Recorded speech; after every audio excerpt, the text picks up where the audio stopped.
Well, hello and welcome once again to another chapter of the world's longest suicide note. This happens to be chapter 30. Yee! So chapter 30. And what, by the way, my name's Roger. Um, I'm suicidal at times, a lot of times often. Um, yeah, but I am not in any way, shape, or form a healthcare professional. So yeah, let's get started, shall we? I want to talk about. I'm gonna do a couple videos, I think, on what what my coping mechanisms are. Um, and coping mechanisms, are something that obviously help us cope, and that's a heavy lift for most of us. That's a very heavy lift. So we need to surround ourselves with some good coping mechanisms to help us manage what's going on. So I think one of the biggest ones, and ones that, this one's kind of obscure to a degree, and it's a sense of humor. And why I mean that it's kind of obscure is that, I mean, honestly, what we're dealing with isn't a laughing matter. And it's not funny. Um, so, yeah, well, what's the deal with sense of humor? Well, the way I see it, and again, my perspective, is that when it comes to emotions, you do have a choice. Um, sometimes you don't. I say it's a choice. You either laugh about something or you cry about something. I would prefer to laugh about something than to cry about something. But sometimes you don't have that choice. Sometimes you're just going to cry. And sometimes you're just going to laugh.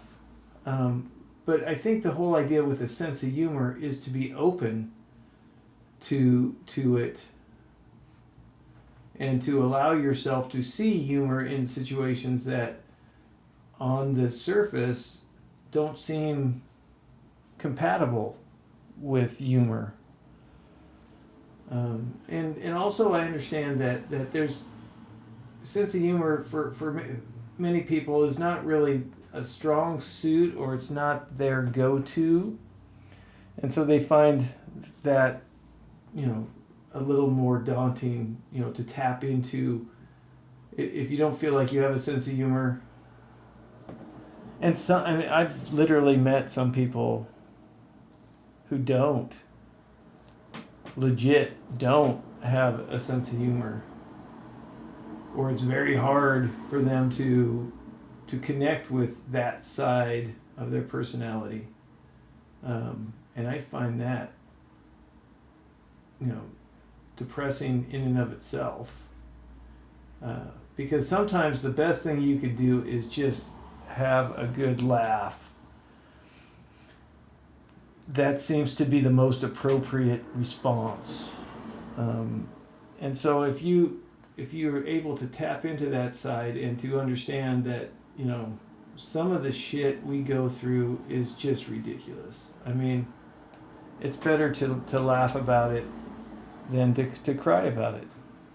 And so then you could prioritize your thoughts and feelings around it. Like I say, to me, laughter, what is that? Laughter is the best medicine. And to a degree, I think there's proof to kind of back that saying up a little bit. When we laugh, there's things that happen within our body and mind that are beneficial for us as humans. So I think it's something that, because at the end of the day, everything is just ridiculous when you think about it. For human beings to go through, to be short circuited or haywired to the degree that they actively think about killing themselves. I mean, that's pretty damn absurd, if you ask me. And the fact that our operating system actually encourages that behavior is also, I find, so often hilarious. It's like, why would we be made this way? It's just, you've got to laugh at that. It's got to be absurd, an absurdity. And so, yeah. I mean, we could absolutely bitch and moan about it, and we could cry about it, and we do. But at the end of the day, sometimes you just have to shake your head and say, it's just absurd. It's absurd to be forced to live like this. So try laughing when you ordinarily wouldn't. And then also try, getting into something that you find humorous. If it's an old TV show, now literally you can find any show that you've ever watched. It's on one of the services, I'm sure. I mean, I was watching Perry Mason the other day. Perry Mason, the lawyer. I mean, and not anything new. It was like the old school Perry Mason. And I was like captivated by it. It's like, I haven't seen that in forever. And I actually like the show. It always has a good ending. They always figure it out by the end of the hour. And how often does that happen when you're dealing with murder? They always kind of end with a little laugh there at the end of it. So, I mean, if they could do that about murder, somebody's in jail and somebody's dead, but they always seem to, at the end, kind of wrap it up and you feel good about it. So, I mean, it wasn't like a humorous show, but what I was saying on that is that if there was a show like Mork and Mindy, you could find that somewhere. Sure, that was a funny show. It doesn't have to be anything new, but if something does crack you up, go with it. Dive into it, binge on it if you want to. If it makes you feel good, do it. And at the end of the day, that's part of the tool. That's why it's a coping mechanism, because when we laugh about something, it changes the perspective, especially if it's about something awful, like depression or suicide. And I don't want to make it sound like we're laughing at suicide or about suicide. It's just the absurdity of suicide that I find often perversely humorous because of the absurdity. So, yeah. But at the end of the day, that the sense of humor carries, it's all about your spirit.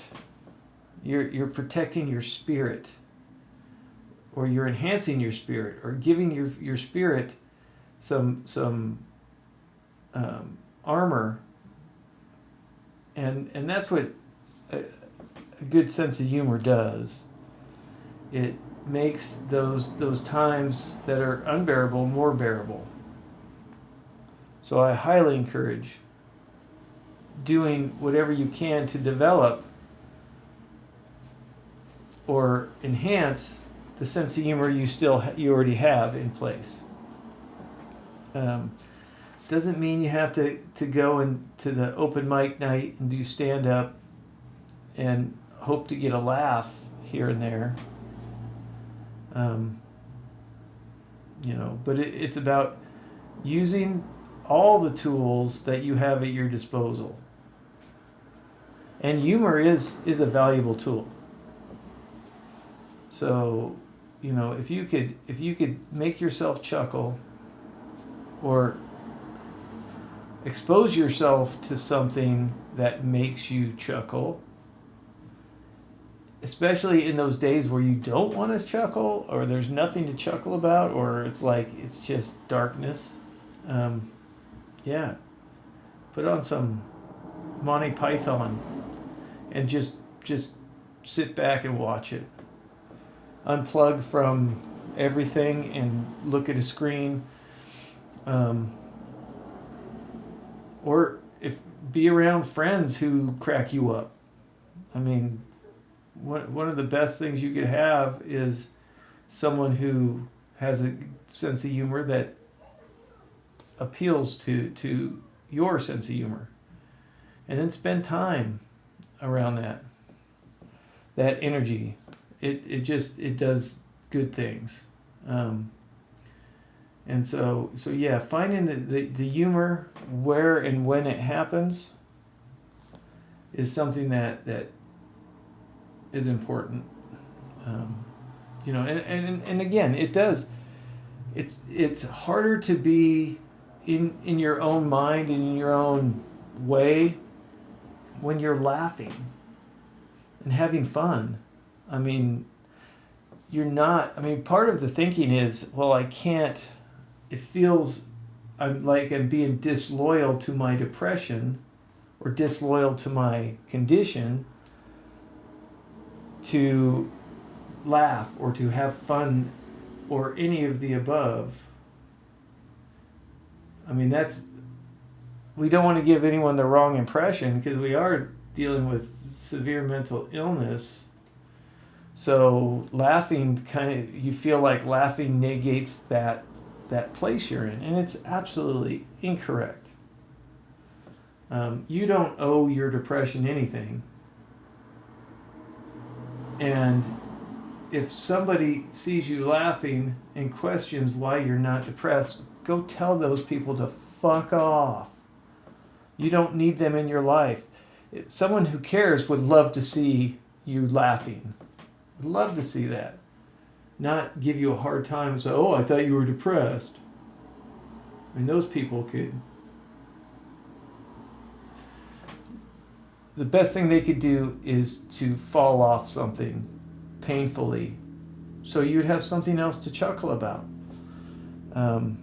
So don't give into that. Don't think that just because you're X, Y, or Z that you are disconnected from humor, or the humor, the great drama of life. Because part of dramatic is sorrow, but it's also joy. There's two sides to it. On the theater thing, there's a crying and there's a laughing, and really you need to have both. Those are two sides of the same coin. So do not disconnect. Do not separate from your sense of humor. That would be a disservice to you. So that's for me. I use that as a coping mechanism. Whenever I can, whenever I could plug into something that cracks me up, I definitely will. Because that's obviously what I need. So that's just one of several coping mechanisms. We're going to talk about, I'll be talking about each, of them that I use. But by no means is that going to be an exhaustive list. By no means. And really, it should serve you really no real purpose other than as an example, because you have to create yours. You have to create your cope, the ways that you cope best. That's kind of your job to do. So I'll give you a couple ideas for things, like coping mechanisms, but I do not in any way, shape, or form expect or want you to think that this is by any means an exhaustive list or the only way to go, because it's not. The best way is your way. You just have to authorize yourself to develop your coping mechanisms.